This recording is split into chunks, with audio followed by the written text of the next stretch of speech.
Merci de rester à notre compagnie pour la seconde partie de New World Forum. Nous allons aborder cette fois-ci une question peut-être à géométrie variable, les droits de l'homme. Faut-il craindre des formes d'instrumentalisation? C'est le sujet sur le tapis aujourd'hui avec pour le moment deux invités que je vous présente. Maître Sylvain Kofi Atobensan. Maître, bonjour. Bonjour. Oui, ça fait un moment, on ne vous a plus vu, vous nous avez manqué. Oui, j'ai beaucoup voyagé ces derniers temps pour les droits de l'homme justement. Donc, Maître Sylvain Atobensan est avocat au barreau de Lomé à la Cour pénale internationale. Oui. Vous êtes le président du SICA. Ce n'est pas de l'or, hein, non. Dans une langue togolaise. Le SICA, c'est le Cercle d'initiative citoyenne pour le challenge et le développement en Afrique. Et le changement en Afrique. Oui, le changement en Afrique, exactement. Oui. Et donc, vous menez beaucoup d'activités de sensibilisation. J'ai lu encore une de vos affiches. Vous avez la semaine prochaine une sensibilisation sur les grossesses précoces. C'est un peu insolite, non? Pas insolite, plutôt c'est un sujet d'intérêt national, puisque lors d'une audience que le chef de l'État, le Premier ministre a accordé au bureau de l'Observatoire panafricain du leadership féminin, créé par SICA, le problème a été posé avec acuité.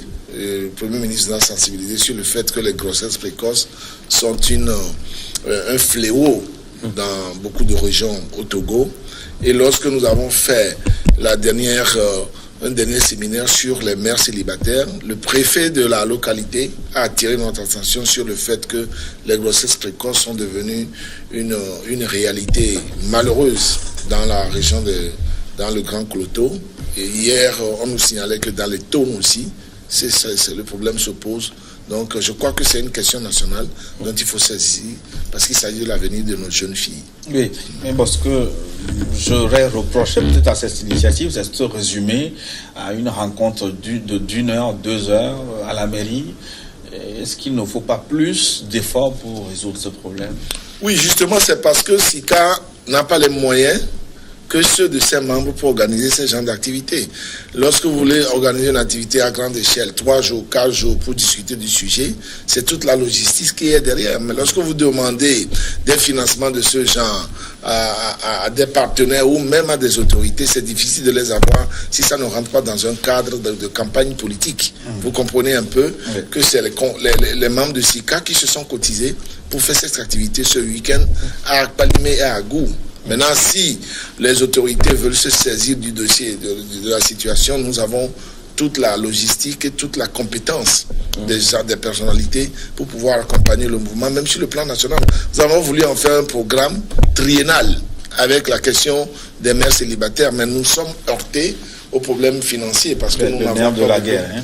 Oui. Je complète votre présentation. Vous êtes membre aussi de la Commission nationale des droits de l'homme. Oui. CNDH. Commission nationale des droits de l'homme. On va s'arrêter là. Oui. Et puis présenter le deuxième invité que les téléspectateurs connaissent aussi sans doute, Dr Folly Ekwe. Bonjour.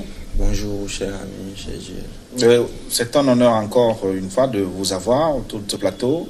Je ne l'ai jamais dit, mais vous êtes diplômé aussi en droit de l'homme et relations internationales. Tout à fait. Diplômé aussi en recherche en politique internationale et diplomatie. Tout à fait.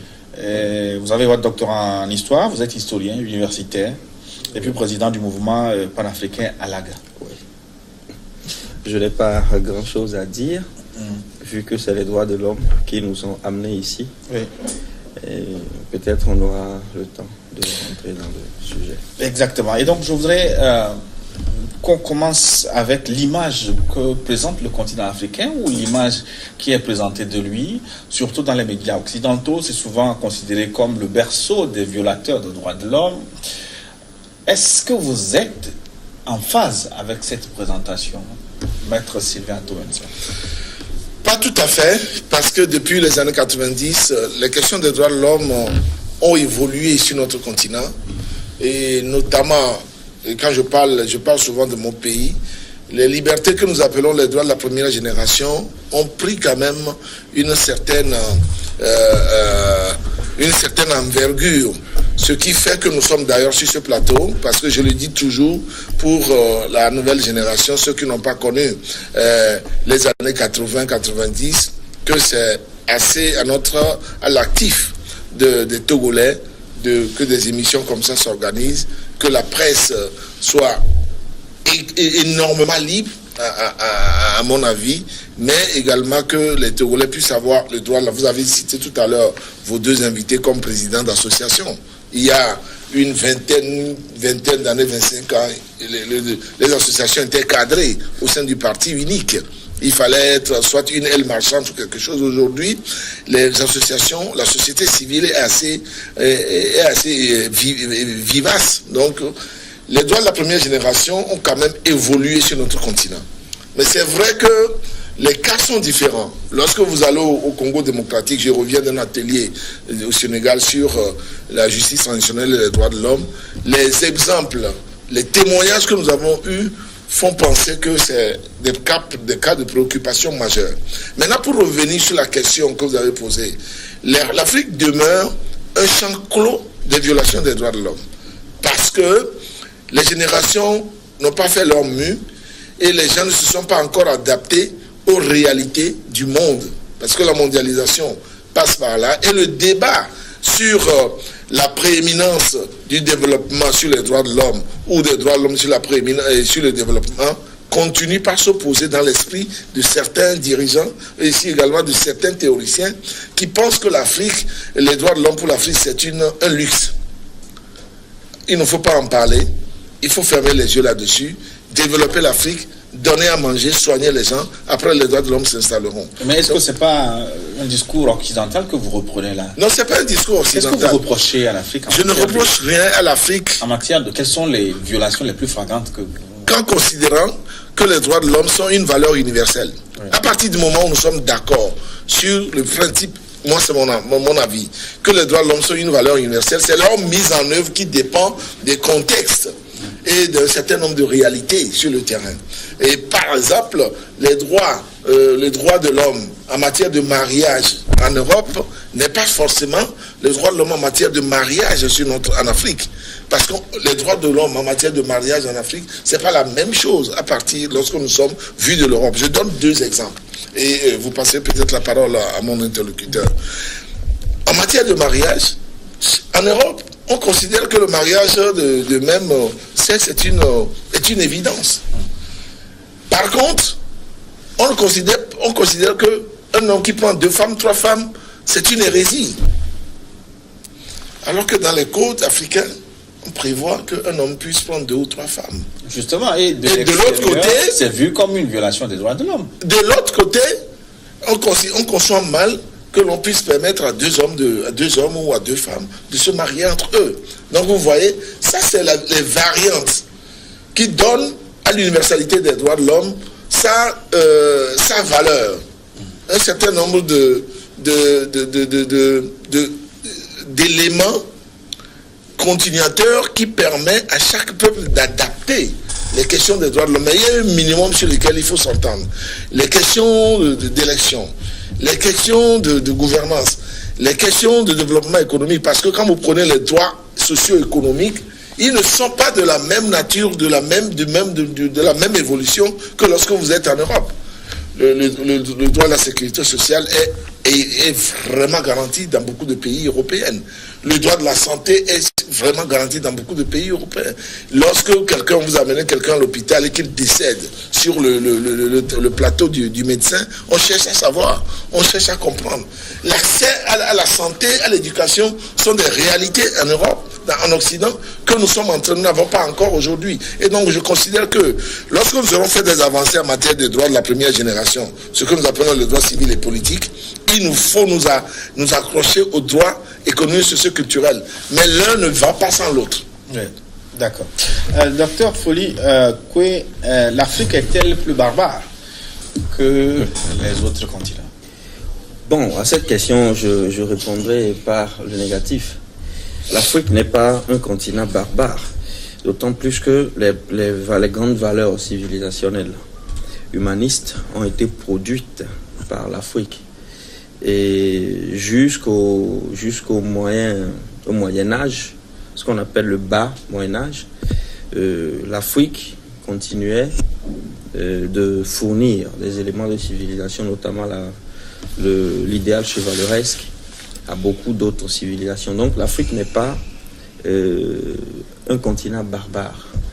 Bon, maintenant, cette question, vous la posez parce que vous êtes dans la perspective des droits de l'homme.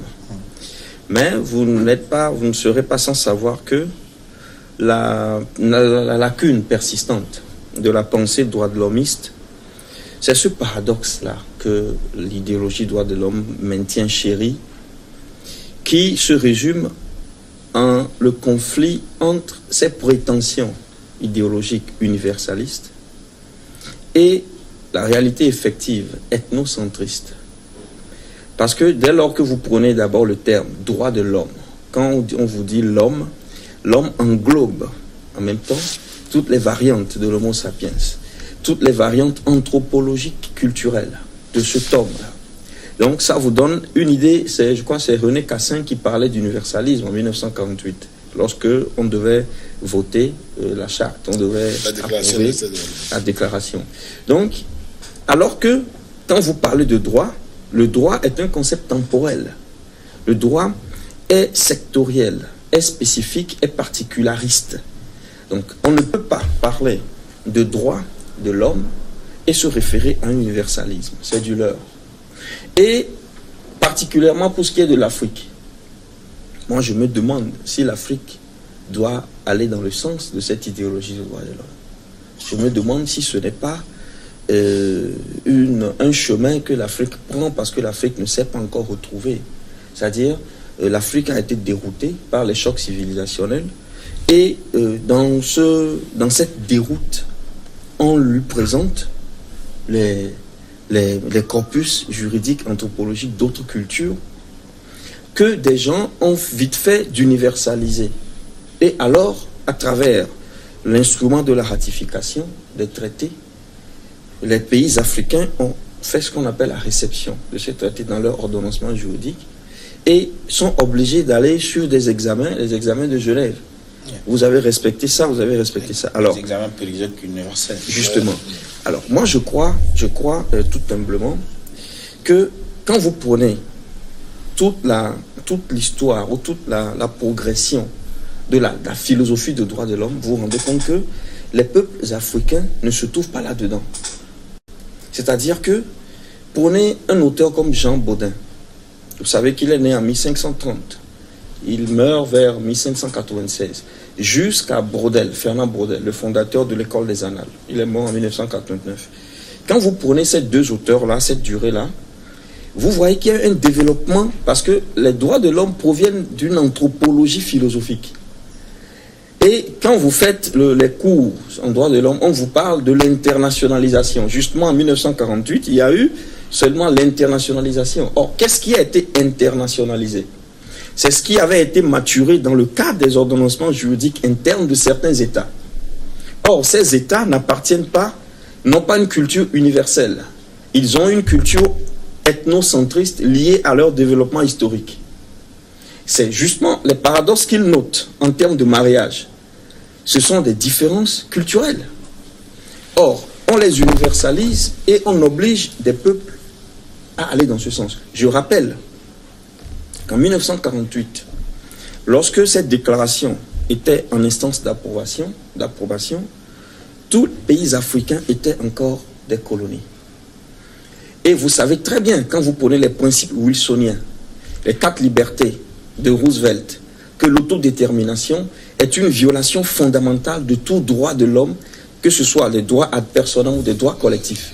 Les Africains étant colonisés, on leur nie leur humanité, mais on parle de droits de l'homme universel aux Nations Unies et plus tard à Genève. Maintenant, les Africains vont ratifier ce truc et on se demande, vous savez, prenez Voltaire. Puisque Voltaire, c'est pas n'importe qui, c'est le fondateur de l'histoire culturelle de l'Europe. Voltaire dit dans son truc Esprit des nations, l'histoire des mœurs et Esprit des nations, il dit que les Africains ne sont pas des hommes. Ils ne sont pas des hommes.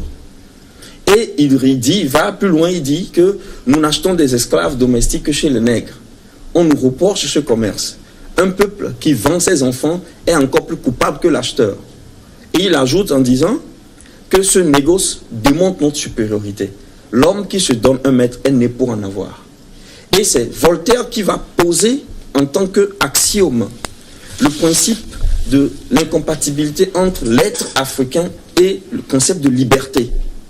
Je notais tout de suite Jean Baudin. Quand vous prenez toute la philosophie du XVIIIe siècle, où on développe que l'homme africain est irrationnel. Parce que le problème, c'était lequel? Si vous connaissez l'histoire de l'anthropologie, au Moyen-Âge, on se posait la question de savoir si les Africains étaient des hommes. Quel est le statut des Africains? Et dans la controverse de Valladolid, qui est bien connue, on se demande si les Africains ne sont pas des hommes, donc on peut les traiter comme des animaux.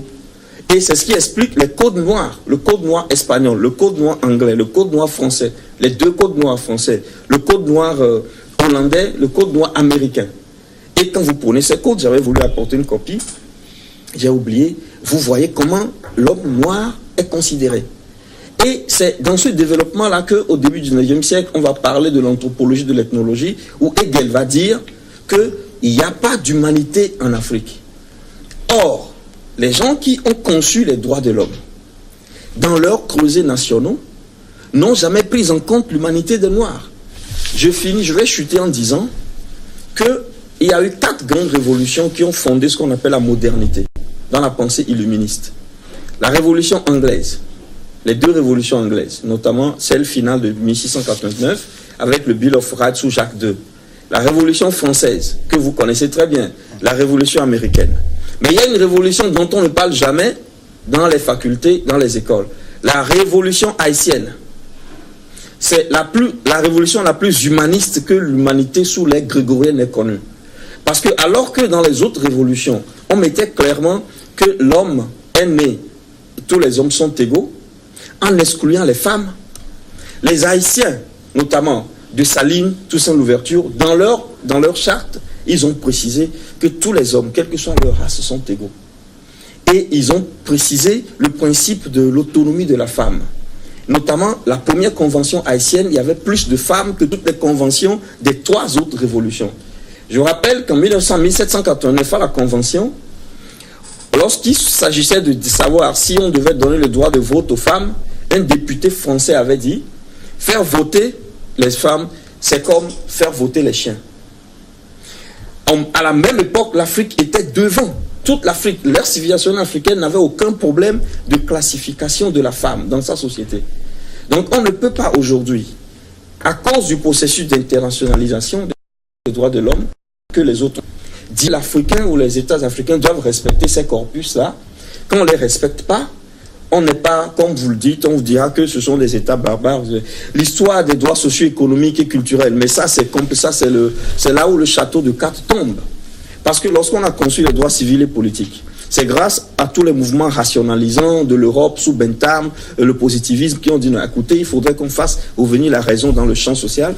Et c'est l'industrialisation, l'arbitraire de l'industrialisation qui va dire aux gens, mais écoutez, il faut que les gens se battent pour avoir les droits sociaux, c'est-à-dire où dormir, où travailler, les conditions de travail, le droit à la santé. Cela n'existait pas au début. C'est pourquoi on les appelle les droits de la 2e génération. Dans tout ce processus, ça, il n'y a rien à voir avec l'Afrique. Bon, maintenant, nous disons aujourd'hui, est-ce que, prenez un article standard classique, l'article 16 de la Convention internationale pour le droit de l'enfant. Hein? L'article 16 parle de violation de la vie privée de l'enfant. Quand vous prenez, vous allez pour mes atomes définir ce que c'est qu'un enfant. Vous vous rendez compte que c'est un creuset culturel qui est incompatible avec l'Afrique. On prend un enfant de 6 ans, de 7 ans, de 10 ans, on le considère comme une entité dissociée de sa maman, de sa famille et de son cercle communautaire. Et il est une entité privée, il doit exprimer son point de vue. Les enfants de 10 ans, de 12 ans qui ne comprennent rien de la vie, on doit respecter ce qu'ils disent. Et moi, j'ai vu des familles en Europe, et en France, en Belgique, en Italie, où on vient, le maire vient avec un avis de truc, on vous prend votre enfant, vous, le père, la mère de l'enfant, vous prend l'enfant parce qu'on vous dit que vous n'éduquez pas bien votre propre enfant, n'est-ce pas?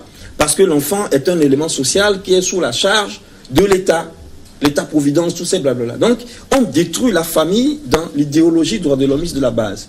Moi, je dis souvent que les Africains doivent faire beaucoup attention. Parce que les droits de l'homme sont une tentative d'universalisation d'une culture qui n'est pas africaine. Du moment où on n'a pas réintégré dans le corpus international du droit de l'homme les acceptions culturelles de l'anthropologie africaine, on ne peut pas parler d'universalisme. Je m'arrête ici. Alors, faut-il, dans ce cas-là, toiletter la Déclaration universelle des droits de l'homme à l'aune des considérations anthropologiques de l'Afrique? Non, je crois d'abord que la belle sortie, le bel exposé de mon co-animateur de cette émission illustre à satiété la question de l'universalité des droits de l'homme. Parce que si nous suivons le cours de l'histoire, nous ne pouvons pas considérer que les Européens ont conçu les droits de l'homme pour eux. Il a dit tout à l'heure, les Africains avaient une civilisation. Les universités de Tombouctou, de Gao, étaient des creusets de travail intellectuel énormes. Mais le problème... C'est souvent la charte de Kourou Kanfouga. Oui, le problème qui se pose, c'est que les Africains se sont laissés envahir par une autre civilisation et n'ont jamais pu imposer leur civilisation. Lorsqu'il parle de la Déclaration universelle des droits de l'homme qui est de 1948, certes, nous n'étions pas encore indépendants. Parce que nos dirigeants d'alors ont laissé les Européens occuper notre espace culturel, notre espace, notre territoire, et ont commencé par exploiter d'abord les hommes, mais ensuite les ressources minières. C'est nous-mêmes, nous les Africains, qui avons laissé ces situations se créer. Parce que si on était censé avoir une civilisation qui était supérieure à l'autre, comment d'autres civilisations qui n'avaient rien à voir avec nous ont pu inféoder la nôtre, la polluer et la dominer? Il faut aller chercher donc là la raison dans l'esprit des Africains eux-mêmes qui se sont laissés embrigader. Lorsque aujourd'hui vous prenez par exemple la liberté de religion, la liberté de religion qu'on nous impose n'est pas une religion qui soit la nôtre. Parce que quand les Européens, les pasteurs, les autres parlent de la religion, leur référence ce n'est pas le Sakpaté ni le Biesso, c'est Jésus qui serait né au bord du Jourdain, au Moyen-Orient, qui n'a rien à voir avec nous. Lorsque les pasteurs annoncent le retour de Jésus, ils l'annoncent non pas par rapport là où il est né, parce que nous les Africains nous attendons Jésus alors que lui il est né quelque part. Donc nous sommes dans une acculturation qui continue. Mais sur le plan juridique, et je suis juriste, je suis venu, parce que moi je suis né bien après 48, je suis venu découvrir la Déclaration universelle des droits de l'homme en 1948.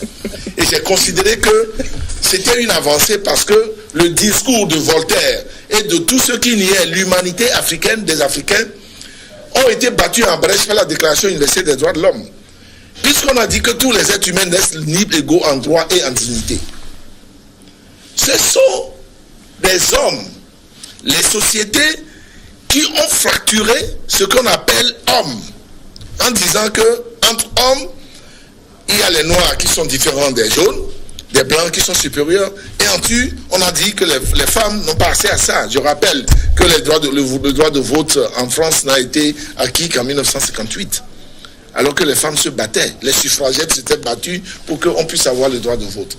Mais dans une société, dans une humanité, il faut avoir un corpus global dans lequel les gens se trouvent dans le minimum des règles. Justement, est-ce que les gens se retrouvent dans ce corpus? Où les gens se retrouvent dans ce... Parce que nous faisons partie de la communauté humaine, la communauté internationale. Si nous n'adhérons pas à l'Organisation des Nations Unies, eh bien nous ne pouvons pas accepter ces déclarations. À partir du moment où nous sommes membres de l'Organisation des Nations Unies. Donc il faut refaire l'histoire à l'envers.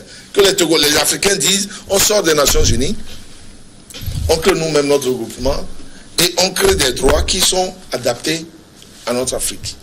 Mais le monde a évolué. L'historien il sait qu'aujourd'hui, la mondialisation a balayé en brèche un certain nombre de choses. Les frontières sont tombées. Elles sont tombées parce que les gens ont besoin de l'espace. Les frontières ou des frontières? Les frontières.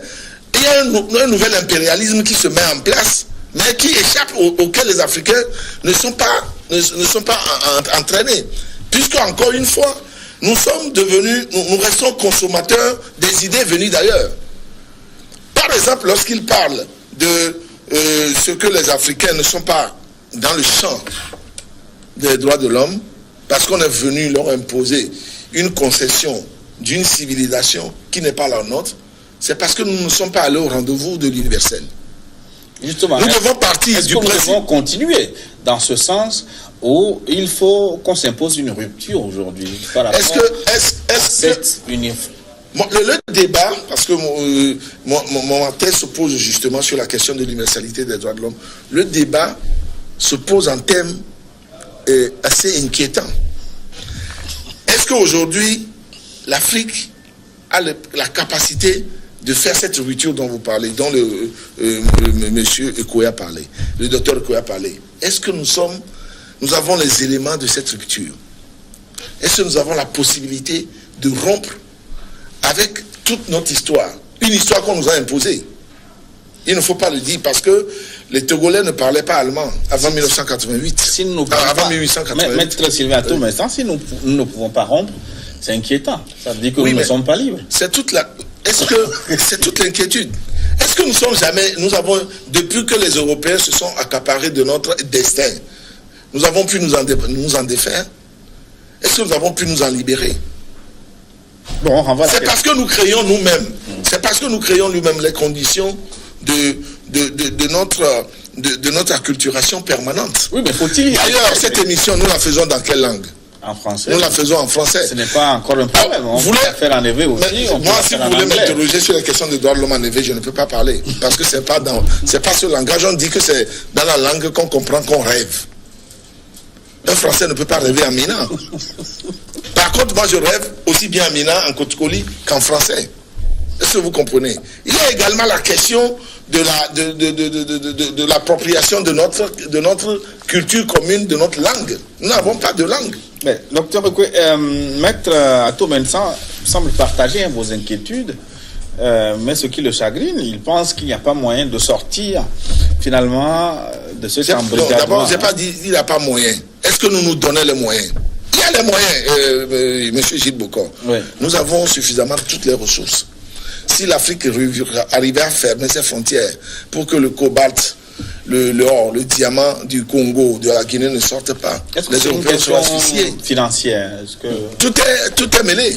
Bon. Parce qu'aujourd'hui, il ne faut pas également perdre de vue que les finances se sont emparées de la civilisation humaine. D'accord, on laisse réagir, docteur. Bon, d'abord, je voudrais rappeler que la Déclaration universelle des droits de l'homme, au plan juridique, n'a aucune force contraignante. Justement, cette déclaration a donné lieu à des pactes et des conventions, 72, je crois, 70, 66. Je ne pas de 66. Non. C'est-à-dire toute une série de pactes et conventions, pas seulement les pactes civils et politiques. Non, pas seulement sur ces deux-là. Justement, le pacte sur les droits civils et politiques de 66 n'a jamais été ratifié par les États-Unis, qui font partie du système. Mais qui n'ont pas ratifié la convention sur les droits de l'enfant non plus. Même la Chine n'a pas ratifié. Et puis la Suisse, qui n'appartient pas au système onusien, on l'oublie souvent, n'a pas ratifié toute une série interminable de tout ça. Donc on n'est pas obligé de sortir du système onusien. Puis ce système onusien est avant toute chose un système de sécurité collective au plan mondial. Puisqu'il y a 3 piliers de l'ONU: le développement, la paix, la sécurité, et ensuite les droits de l'homme, à qui on a dressé le tapis rouge d'un conseil mondial en 2005, comme 3e pilier. Bon, maintenant, le problème qui se pose, c'est pas un problème de rupture matérielle, c'est un problème de rupture épistémique, de la pensée. Et ce sont des penseurs, les intellectuels, qui doivent faire ce travail avant toute chose. Parce que nous sommes comme vous l'avez dit, nous sommes embrigadés dans une bulle culturelle qui n'est pas la nôtre. Mais attention, l'Afrique aujourd'hui a tous les moyens, et peut dire, nous dénonçons ce pacte, on n'est pas dans ce pacte, on voit les choses différemment. Lorsque le président Obama est venu au Ghana et au Sénégal pour demander qu'on officialise la pratique homosexuelle, indirectement, puisqu'il a parlé d'une constitutionnalisation de ce, les gens lui ont dit que ça serait partie de notre ère culturelle, de notre civilisation. Bon, maintenant, lorsque vous prenez les droits sociaux politiques, c'est là où moi je dis que nous devons faire beaucoup attention, parce que vous estimez que ces droits sont universels. Avec un bémol, c'est-à-dire qu'il y a un débat, parce qu'il y a un caractère ethnocentriste dans cet universalisme. Donc, dans la philosophie des civilisations, nous savons très bien que l'universalisme est un leurre. Parce que les humains sont hétérogènes et sont différents. Donc, le débat d'universalisme doit se poser en termes de multiculturalisme, de monisme ou de dualisme, peut-être, mais pas en termes assimilationnistes. Mais est-ce qu'on ne peut pas trouver un dénominateur commun? Non, le problème c'est que même les droits civils et politiques ne sont pas partagés, ne sont pas universels. Maintenant, le départ est clair lorsque vous prenez les droits. Prenez Jean Ziegler, qui a travaillé dans la Commission des droits de l'homme, mais Jean Ziegler explique aux puissants de ce monde, vous ne pouvez pas faire signer des pactes sur la tutelle, la protection des droits civils et des droits socio-économiques et culturels aux pays du tiers-monde, corser le commerce international, les règles du GATT 44, qui est devenu l'OMC en 1994. Ces règles-là ne peuvent pas s'appliquer en l'état aux pays du Sud. Quand vous les leur appliquez, ils n'ont pas les moyens, puisque les droits sociaux, économiques et culturels s'appellent les droits de créance, qui sont liés à la capacité économique des États. C'est les États qui assurent ces droits. Alors, quand vous mettez des États dans un circuit international où ils sont complètement périphérisés, Général Mobutu, en 1973, à la tribune de l'ONU, a posé ce problème. Il faudrait qu'on revoie les règles du commerce international. Vous fixez les prix des matières premières. Vous faites chambouler le cycle quand vous voulez. Donc, vous sauvez les économies. Bon, maintenant, nous ne pouvons pas, à cause de la division internationale du travail, faire de l'industrialisation chez nous. On n'a pas les moyens. Même quand vous prenez la structure monétaire, il y a des États qui n'ont pas de l'argent, dont l'argent est fabriqué ailleurs, dont les comptes sont contrôlés par d'autres États, des États africains. Comment, dans ce contexte, peut-on parler de droit à la santé? Mais les gens, ça nous amusons. Les droits de la seconde génération sont un leurre. Bon, on peut peut-être glaner, se mettre d'accord sur les droits civils et politiques. Même là, nous sommes en train de nous amuser. Parce que quand vous dites, vous prenez un paysan de, je sais pas, de Palimé, de Couvé, vous lui demandez de choisir un chef d'État, de voter. Il comprend rien de tout ce que vous dites. Il comprend pas à lui, il parle en termes de combien de sacs de riz vous me donnez. Comment vous pouvez parler de toute détermination politique avec une citoyenneté de ce genre?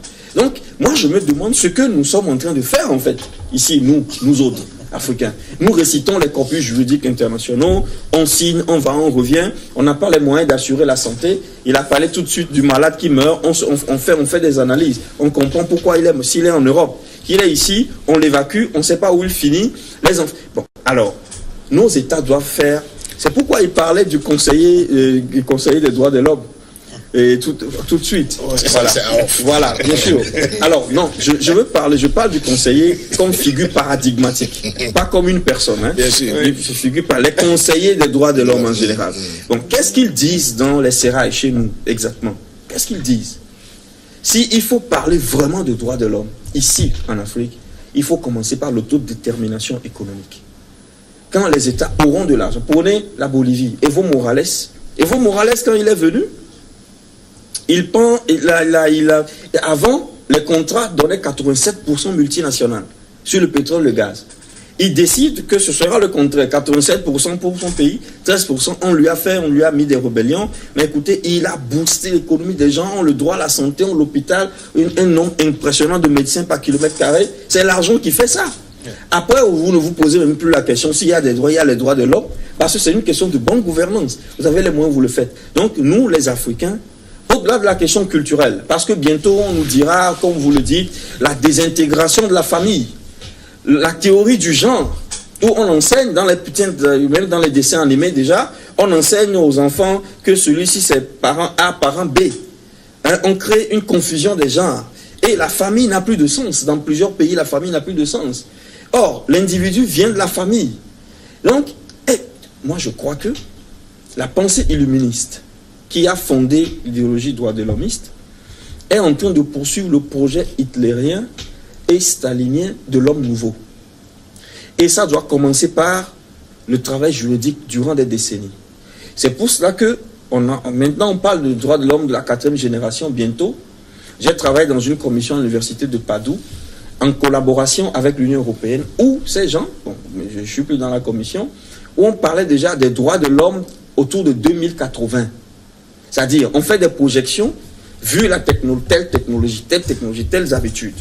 Quels seront les droits qui seront fondamentaux en 2080? On les prépare déjà dans le cercle de réflexion. Bon, nous allons peut-être, on va nous demander de ratifier aussi ça. Et vu qu'on n'arrive pas à respecter, on nous dira qu'il faut électrifier les villages. On électrifie les villages, on apporte les écrans. Et c'est l'acculturation qui s'est produite dans les zones urbaines et qui nous crée des problèmes qu'on est en train de transférer dans les villages. Or, de mon point de vue, les zones rurales constituent le creuset, le secret de l'Afrique. Tant qu'on n'a pas résolu les problèmes de culture, de civilisation, il ne faudrait pas qu'on amène vers les zones rurales toute cette salade qui n'est pas de chez nous et qui est en train justement de nous embrigader. Maître Sylvain Atoumesson, dans ces conditions, il y a nécessité de réagir, non? De changer les choses. Oui, je crois qu'on dit la même chose. On dit la même chose. Oui, je crois qu'on dit la même chose en termes théoriques du professeur et en termes pratiques de l'avocat. Voilà. Et celui qui a été sur le champ des droits de l'homme pendant des années. Je rappelle que lorsque nous étions à l'examen périodique universel, l'une des recommandations faites au Togo, c'est d'abroger la loi les dispositions pénales qui condamnent de 3 ans les relations contre nature. Bien que je sois... j'ai cette fibre de droit de l'hommiste, j'étais très fier que le Premier ministre d'alors, M. Ahmed Zounou, ait dit de façon véhémente, ne croyez pas ça chez nous. Mais est-ce que ce n'est pas une brèche, une porte qui est ouverte? Pour faire quoi? Pour remettre en cause...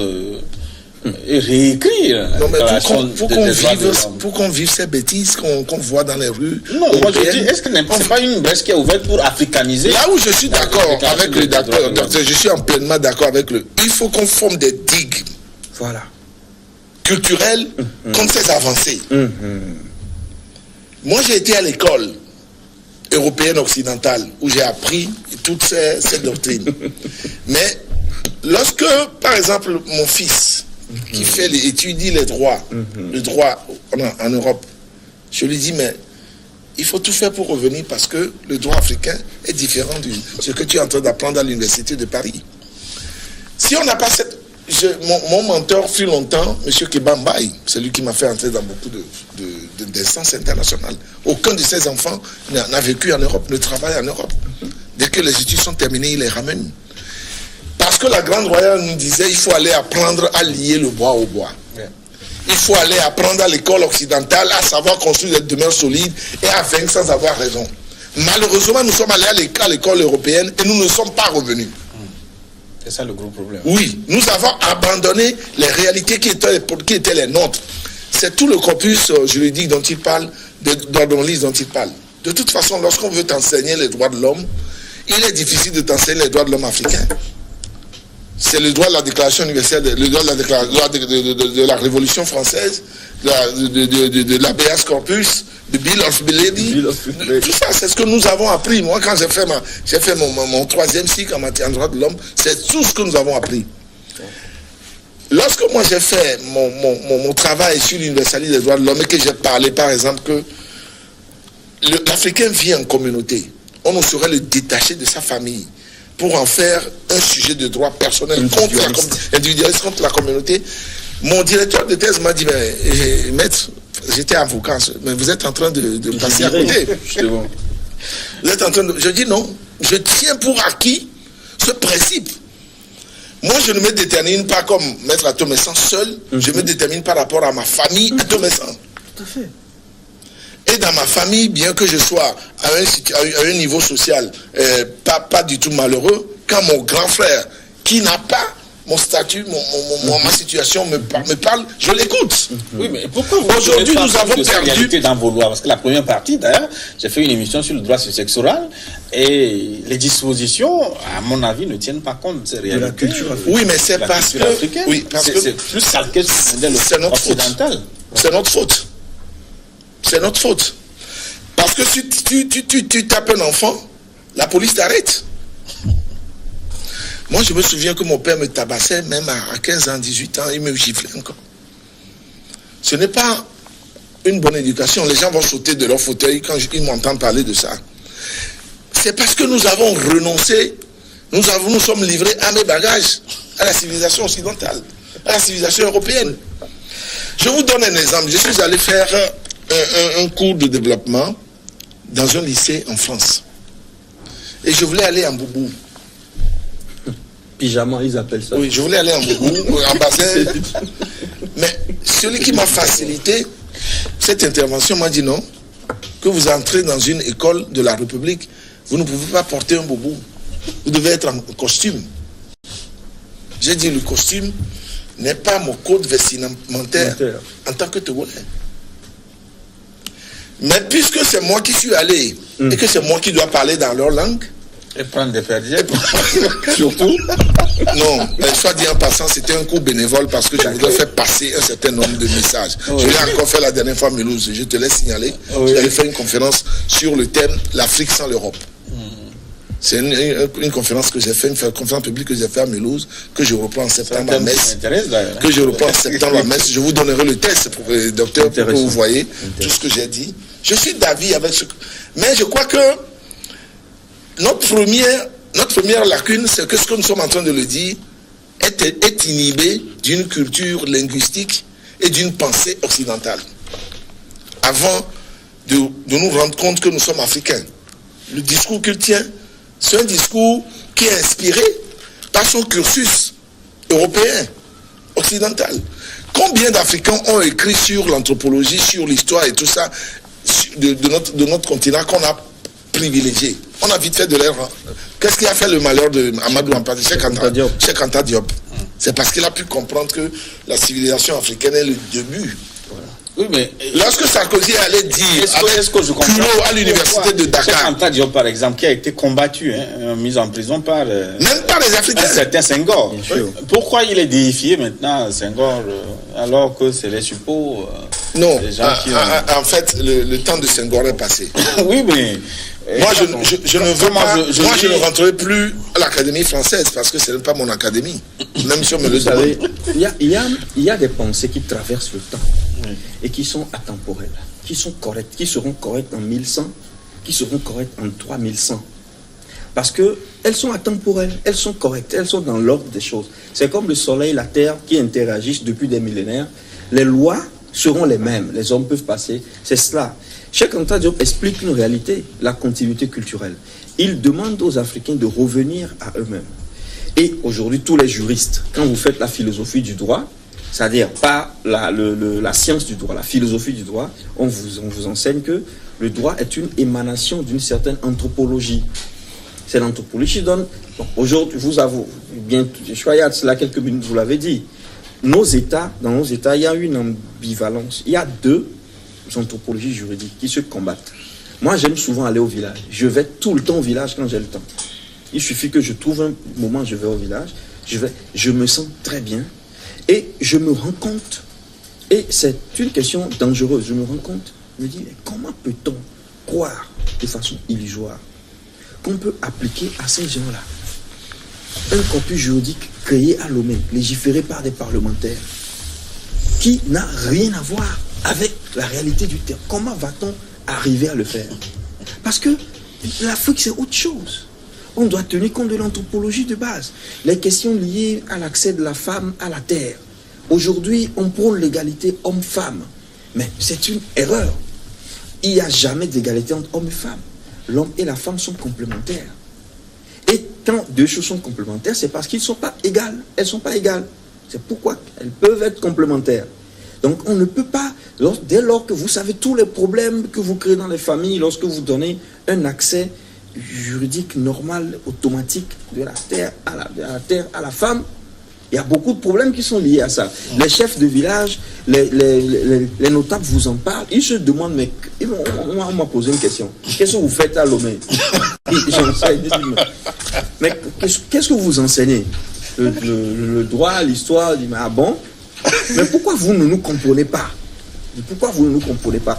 Un petit contentieux est réglé de façon hermétique. Un petit contentieux est réglé de façon hermétique. Il n'y a pas de loi écrite. C'est-à-dire, c'est un autre monde, l'Afrique. C'est pas tout ça, c'est pas tout ce qu'on fait là. Il faudrait qu'à un moment donné, excusez-moi, je finis, il y a une jonction entre les praticiens que vous êtes, les porteurs de savoir endogènes, que sont ceux qui sont au village, les philosophes, les juristes de nos universités, pour proposer un modèle différent en équilibre avec la réalité de nos territoires.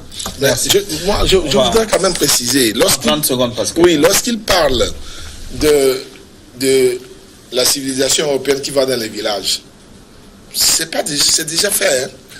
Le débat que nous allons faire sur les grossesses précoces. Oui. Tout simplement parce que beaucoup de filles regardent la télé. La télévision est entrée dans les télénovelas. Quelle télévision? Excusez-moi, la télévision de poubelle. Ouais. Où le débat intellectuel est escamoté au profit.